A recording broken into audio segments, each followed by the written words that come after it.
उसने कृष्ण को कभी भी अपनी निजी हितों के लिए नहीं पुकारा था।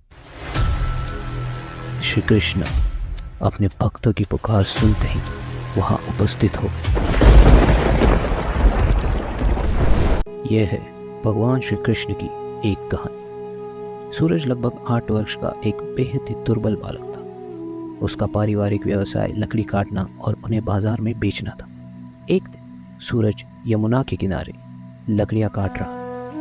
एक पेड़ की सूखी टहनियां यमुना नदी की ओर झुकी हुई थी। सूरज की एक विशेषता थी कि वो हरे भरे टहनियों को नहीं काटता था। सूखी टहनी देखकर उसने सोचा कि क्यों ना आज इसे काटा जाए। तुरंत ही वो अपनी कुल्हाड़ी लेकर उस टहनी को काटने लगा। क्योंकि वो टहनी यमुना नदी में झुकी हुई थी, अंतिम प्रहार से वो टहनी टूटकर नदी में गिर गई। उस टहनी को बचाने के प्रयास में सूरज यमुना नदी में गिरा। यमुना नदी की धारा तीव्र थी क्योंकि उस समय बरसात का मौसम था। वो अनेकों प्रयास के बावजूद भी उस धारा में बहने से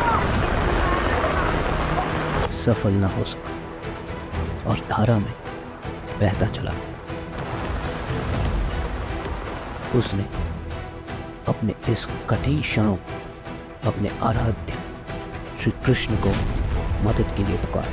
इससे पहले उसने कृष्ण को कभी भी अपनी निजी हितों के लिए नहीं पुकारा था। श्री कृष्ण अपने भक्तों की पुकार सुनते ही वहां उपस्थित हो गए।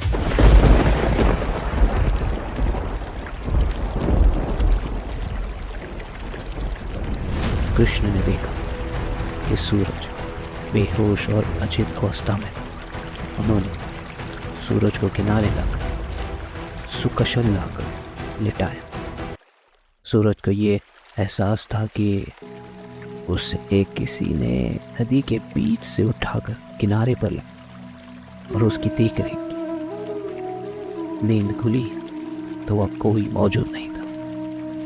उसने अपने पास मोर पंख देखा तो जान गया कि उसके प्रभु उसकी रक्षा के लिए आए थे। ये थी भगवान श्री कृष्ण की एक कहानी। अगर आपको ये कहानी पसंद आती है तो createyouryears.in पॉडकास्ट को सब्सक्राइब कीजिए, फॉलो कीजिए जहाँ कहीं भी आप इस कहानी को सुन रहे हैं। अगर इस कहानी को सुनकर आपको अच्छा लगा और नहीं भी लगा तो इस कहानी का रिव्यू ज़रूर डालिए।